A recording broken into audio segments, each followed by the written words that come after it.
我是赵少康，欢迎来到 TVBS 少康战情室。所以我们向特别来宾陈世轩议员、蓝轩小姐、唐湘龙先生、翁小丁委员、林涛议员、刘彩薇议员。好，那么日本跟美国啊，这个川普自己拍板啊，说关税呢从25%降到15%，但是不要高兴，川普说日本允许投资5500亿美元，哦，这还不算了，投资也就算了。利润的90%要给美国，这什么投资啊？这不简直像是黑手党啊！像 mafia， 90% 的利润是要我现在5500亿去投资了，而且指定项目叫你投资这些，那赚的钱呢90%是我的。哎呦，这是什么哦？所以呢，逼着日本硬活生生的吞下去这个苦果哈。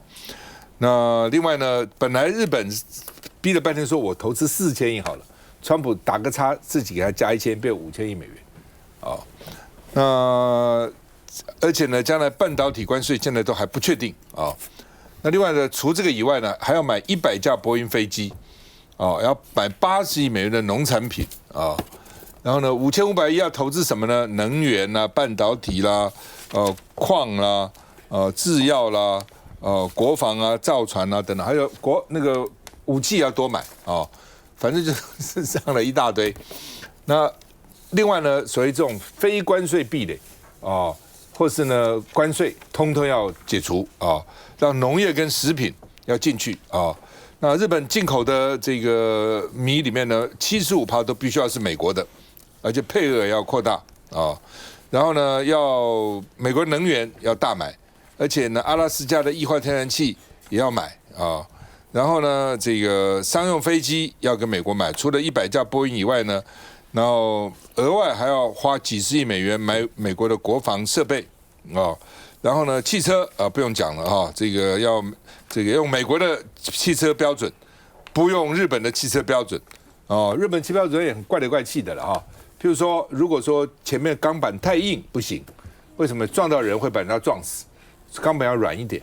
哦，在日本，因为日本的钢板比较软嘛，那美国钢板比较硬嘛，所以美国汽车进不了日本了，因为美国汽车钢板比较硬，这叫做我就算关税我让你了，我这个光汽车引擎盖前面的那个硬度我就卡死你了哦，所以呢现在都要放美国标准，美国说可以就可以了，不要用你的日本的这个标准啊。南韩之前呢就被美国要求要投资4000亿美元。哦，那现在呢？南韩一看日本哦，那怎么办呢？哦，所以也要承诺好几千亿美元投资美国。反正就是说，它是一个 package， 一个整体啦。你反正这个高，你要这个要低，那个就高嘛。哦，这个高哦，那个呢可能就不开放市场，类似这样哦。所以呢，日本真的现在才谈成吗？还是事先其实已经让了这么一大堆，只不敢讲哦。选举以后再说，参议院选举以后再说。还是真的参议院选举以后才谈的哦，这点我都有点怀疑了哈。那川普这个说呢，各国关税要从跟我谈的好的15%开始起，跟我谈不好的50%哦。那欧盟当然看到日本有15%，欧盟也想15%，但是呢，问题是你其他要不要让那么多嘛？哦，另外呢，欧盟的知情人士说呢，如果给我30%的话呢，我要报复啊。但是呢，美国车厂现在反弹了，说你因为日本降低美国进口的这个汽车的这个条件的各种限制，所以美国给他15%。汽车说这个我们美国15%太低了，美国也竞争不过啊，所以你知道美国汽车也是靠保护啊来竞争哈。那另外呢，法人是说除了关税以外呢，汇率搞不好日币还要升，哦，原来现在140几要升到130几啊。那另外呢，这个现在这个石破茂已经呢否认了，说他要辞职啊。他说呢，他不辞职啊，本来说8月要辞嘛，现在不辞了哈。所以呢，现在就是日本呢几乎等于全部让光光了哦。但是呢，经济他说还好，15%是全世界勉强还可以支撑。再超过15%，世界经济都不行了啊。那另外呢，川普说我美国要不惜代价，要确保 AI 的主导地位。川普政府公布新的 AI 计划哦，所以呢，这个 AI 我不管怎么样，我都要保持这个地位。那川普说，他原来想把黄仁勋的辉达、NVIDIA 把它分拆，你太大，我把你分拆。到后来呢，实在拆不了，才非常困难，就算了。哦，那黄仁勋呢说，黄仁勋会拍马屁，为什么川普那么喜欢他？他说，美国拥有的独特优势，其他国家没有拥有的，就是川普。讲多好，美国各种优势都不算优势，有一个优势你们都赶不上的，就是川普。我们看一下。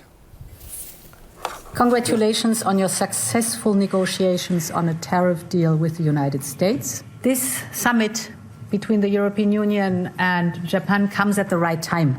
欧盟主席范德莱恩前往东京参加欧日峰会，他一开口先祝贺日本谈好关税。现在美国白宫也公布更多美日贸易协定细节。And these funds will be spent at President Trump's discretion and direction into key industries such as energy, semiconductors, critical minerals, pharmaceuticals, and shipbuilding.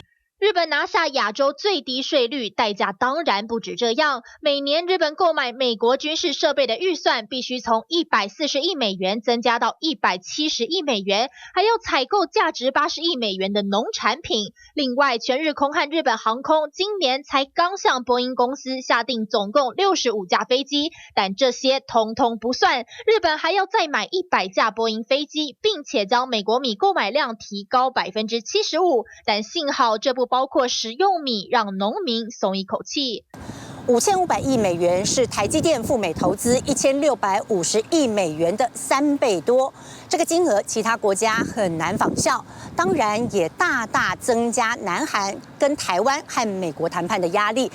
美日关税细节曝光，却让日经指数连2天大涨，周四一度突破800点，逼近42000关卡。美股3大指数也都出现上涨，道琼工业指数涨逾500点，标普500指数甚至创下收盘新高。华尔街的恐慌指标也降到5个月以来最低。And their stock market went up, and our stock market went up, and that's supposed to be the way it is. Ours went way up. 美日股市齐涨，川普沾沾自喜，但日本似乎妥协到无路可退，才换来15%税率。其他还在排队等谈判的国家，恐怕得做好心理准备。来，向龙，川普虽然他说他自己是关税人，不过他最在乎的是股市，就在资本市场本身是不是在一个稳定上涨的格局。那每一天那个跟他自己的血压是一样的。就是血压呢能够呢维持正常的至关重要。那所有他的操作本质上面来讲都是期望值的操作。换句话说，你就不知不觉当中，因为他拳头大，你就跟着他的逻辑走，到最后大家觉得15%还不错，19%也不错，20%还可以，只要不要比别人高，我都可以。这个听起来就有点莫名其妙。那本来并没有这些的东西啊，但是为什么今天大家突然间呢把标准降得这么低？就是只要我不是呢被打得最惨的那个，那我就觉得还可以。这种呢，就大家不知不觉当中呢进到了一个50步笑100步的那个逻辑里面。那这个是呢，川普所谓他的谈判的艺术，其实就是期望值的操作而已，不断的呢先要买空报卖空。这个呢，大概目前全世界和川普呢在演对手戏，唯一能够勉强演得好的，还是只有中国大陆。到现在为止，他仍然呢和川普呢见招拆招。现在呢，日本呢之所以呢日本关税定了之后会有很大的回响，是因为跟日本同一级的国家就有了一个参考坐标，日本15%，然后附加上一些的条件。然后这个家就欧盟可能呢就范了。接下去呢，他在处理加拿大这些国家的问题的时候，大概就会有一个比较一体性的标准。日本旁边还有韩国，韩国的下头呢还有台湾，大家就排队就是等日本定。所以日本定了之后，为什么会引起呢全球股市的一连串的反应？好像看到了一个比较明确的方向，大家就朝着那个呢15%的目标走。它导致了就是今天大家呢对这件事情的本质都不在乎了。川普呢就可以呢用这种期望值的操作，向全世界抽税。我们每个个人在台湾你大概呢除了万税万税之外，起码你要缴个人所得税或者企业的综合所得税。但是在国际社会里面呢，开始出现了，就是说呢，国家所得税，就是美国抽每个国家所得税，而且抽的它天经地义。今天呢，我科你20%，科你呢19%，科你15%，科你30%，你好像呢就没有呢任何的招架的余地。只要不是在美国呢打包的那150个那个一袋子里面的某一个国家，你似乎就应该高兴。当这种的趋势呢，什么时候呢会开始出现改变？你回头看川普1.0的时候，真的会让川普焦头烂额的，都是不受控的天灾。当呢那个时候新冠疫情爆发了之后，川普呢就没有东西可以操作了，因为疫情呢把他搞得一团乱。所以疫情的时候呢，他开始出现了各种的很激进的动作，开始呢对中国呢做各种的丑化，那污蔑跟中国的对抗。那个时候呢，把反中的旗号呢举得非常非常高，碰到人呢不能够呢掌控的天灾疫情的时候，川普呢才有可能呢表现出他的所有的那种的谈判的艺术呢崩溃的情况。眼前大家呢都是呢跟着川普的魔鬼的笛音呢在跳舞，可是终究你要回头去沉淀一下，这样对吗？就是而且今天你谈完了之后，你认为这件事情就过去了吗？今天日本呢可以附加上呢成立一个美国主权基金，就是会有日本的美国主权基金、韩国的美国主权基金，台湾看起来呢大概也都会跟进成立一个呢台湾的美国主权基金。大家辛辛苦苦赚的这些的钱，用外汇存底，用各种的方式呢累积下来的财富，美国一句话，川普呢就在呢他的 list 上面，要打勾就打勾，要打叉就打叉，然后钱就给他了。当然很遗憾了，当日本呢没有任何的呢对抗 say no 的能力的时候，你就不要指望韩国，更不要指望台湾。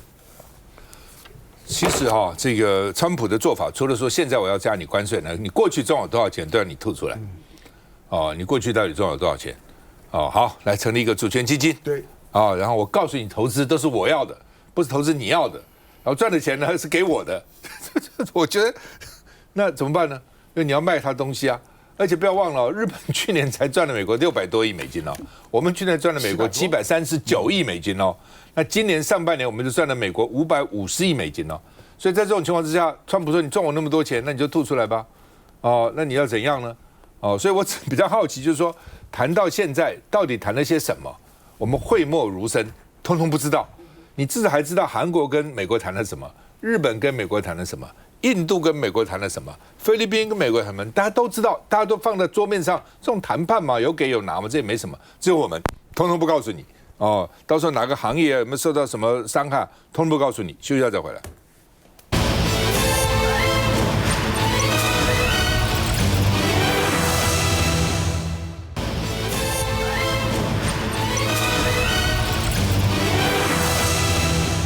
好，因为日本让步很大了所以呢，我们现在就有一点麻烦了。你到底让步到多少？赖清德说我们有4个底线，但是业界没有那么乐观业界说恐怕20%起跳，20%起跳都算好的了你有没有其他的要让了什么？20%起跳，川普不会满意的啦那其他要给他什么？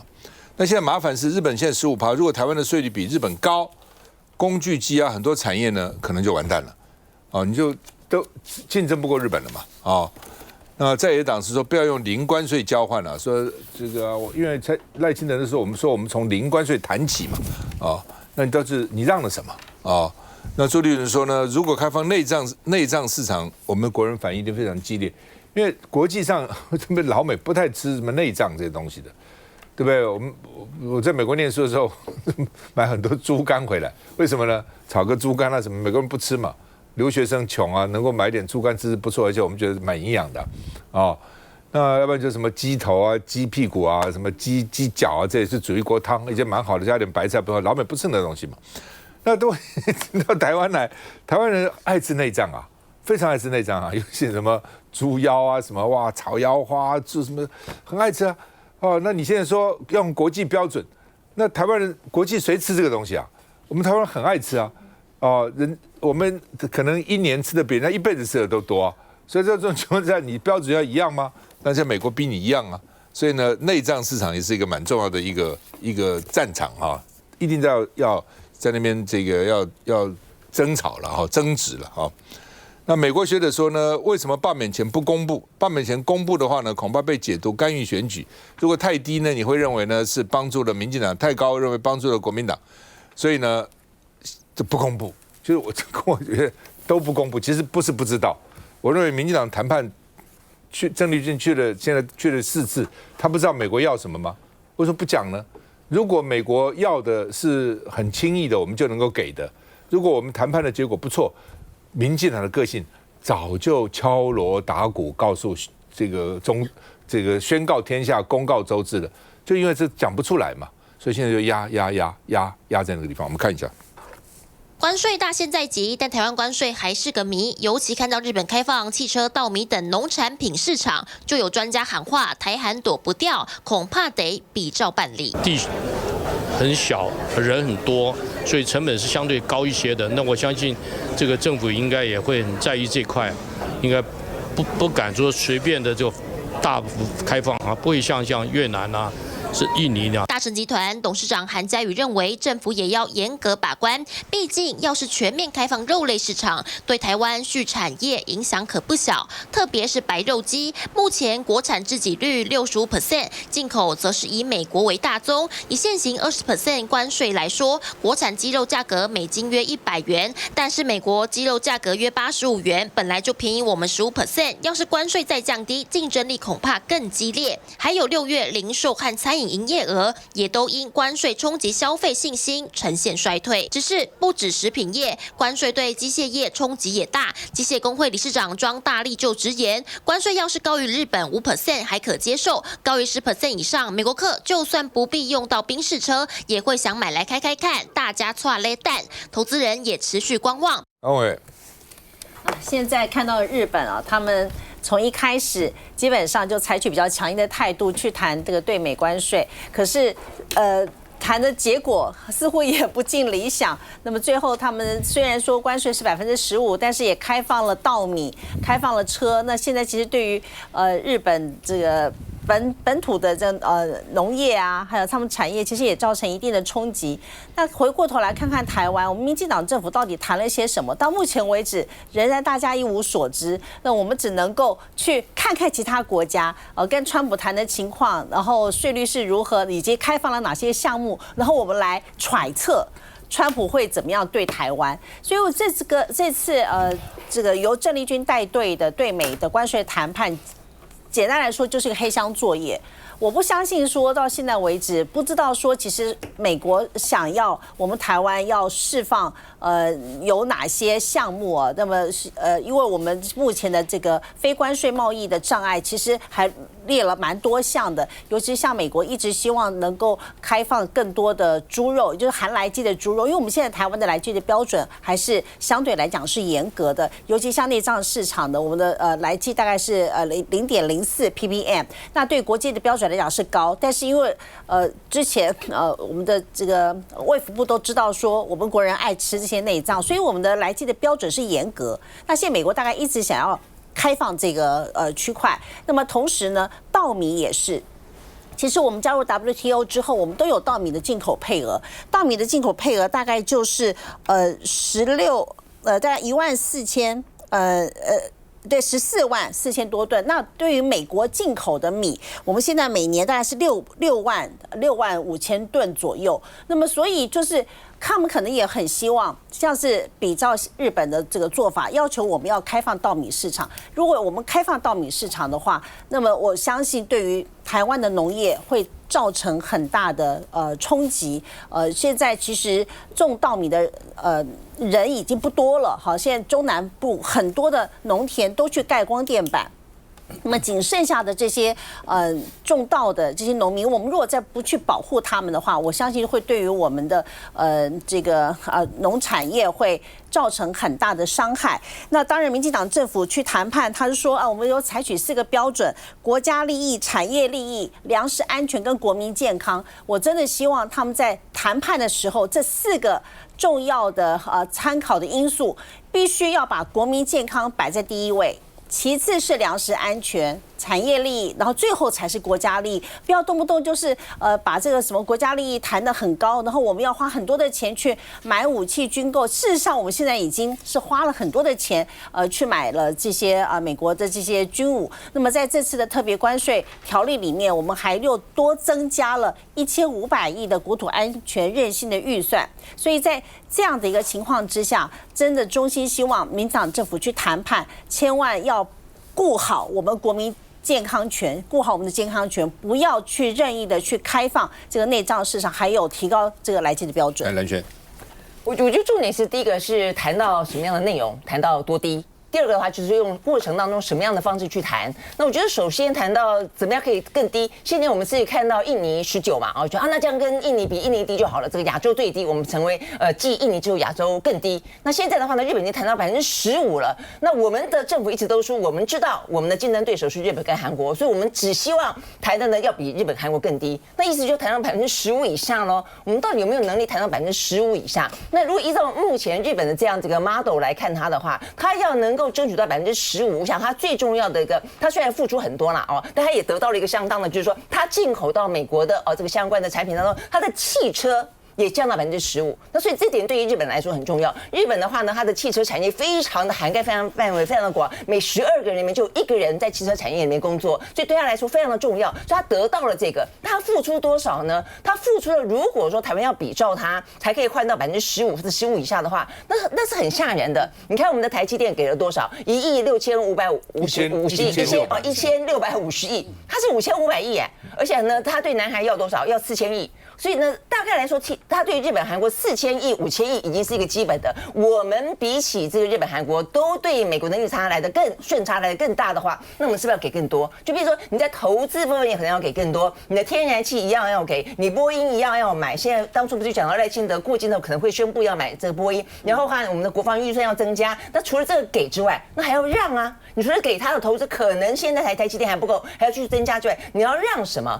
它这个门户如果大开的话，今天是日本稻米打开了，日本的这个汽车打开了，日本很多其他地方打开了。现在南韩担心的是什么？担心它的美国牛也打开了，它的稻米也打开了。那所以这一部分像印尼更夸张，印尼是全部的非关税贸易障碍99%通通打开。好，你要去设想哈，如果对台湾来说，他们如果通通长驱直入，稻米也进来，汽车也进来，汽车零件也进来，等等等，美牛也进来，美猪也进来。今天南韩，我觉得这我们给什么让什么，因此可以换到一个比较低的东西，是非常非常重要的。像南韩，他的讲法是说，他们的美国牛30个月以上的是他们的红线，他们敢这样讲。那赖清德从头讲到尾，讲了2、3次的，我印象非常深，4个坚持。他讲到什么？国人健康，可不可以今天讲白一点？我觉得台湾，我觉得赖清德用很多口号式的东西在糊弄大家，国家安全啦，国人健康啦，这个粮食安全，这到底什么意思？你敢不敢说稻米一个都不准进来？我们绝对不会开放更多的领域。比方说现在日本开啦。日本他把他本来的稻米本来是30%几的，现在美国进来的拉高到75%，他等于说总额没变，但是分配给美国的变高了。那韩国也是这样，可能他要去谈呢，把总额变高了。但台湾如果说你要把它的总额看起来，就是它的数量多少吨，要跟日本跟韩国去匹敌的话，日本现在是50万吨，他承诺的，我们现在是6.4万吨，我去查了一下，美国的稻米进到台湾6.4万吨。如果你要比较日本说答应好你进来50万吨，哇，那几乎是台湾几乎100%的进口米的数额，通通都给了美国了。所以我的意思说，这部分实际上都是细节。但是今天日本可能放宽了，他换到了15%的汽车，对他们的产业来说很重要。但是像南韩，他就硬守着，我就告诉你说，30个月以上的美国牛就不准进来。然后的话呢，稻米不放，到目前为止还是死线。那我们敢这样的讲吗？我觉得我们去讲国人安全要注意国人健康要关注，粮食安全要挺住。这个含糊笼统的话到底代表什么意思？我们到底让不让？放不放？所以你看，现在工具机的很担心，农民很担心。现在梁汝门很久没听到他的声音，他也站出来讲啦。他说，农民必须要是站在第一线，这部分绝对不能够去牺牲。所以我就说，在整个过程当中，第一个就是说，你谈的内容谈得到吗？坦白说，政府用稀里糊涂的含糊笼统的话，有点像自我安慰。他就是安慰大家。然后基本上来讲，大部分的专家都认为很悲观，我们能够谈到20%到25%就已经很不简单了。那再者，过程当中充满黑箱，他就不愿意真正的告诉我们用什么方式去谈，连谈回来告诉产业说你可不可能会不会受到伤害，我们哪东西能让能不让，他都不谈。所以这部分对于大家来说，就你谈了回来，大家就只能接受，是这个样子吗？而且只能接受，还要放在726之后才会知道这个真相大白。我觉得这部分实在是欺骗百姓，欺骗的太厉害了。他现在所有都在等726，对，是，因为等到726，如果按照他如愿罢掉国民党的委员，在立法院他独罢以后，我怎么让随便你们呢？立法院其奈我何？你能够怎样？所以呢，一切就等726再说，726之前通通不告诉你。休息一下再回来。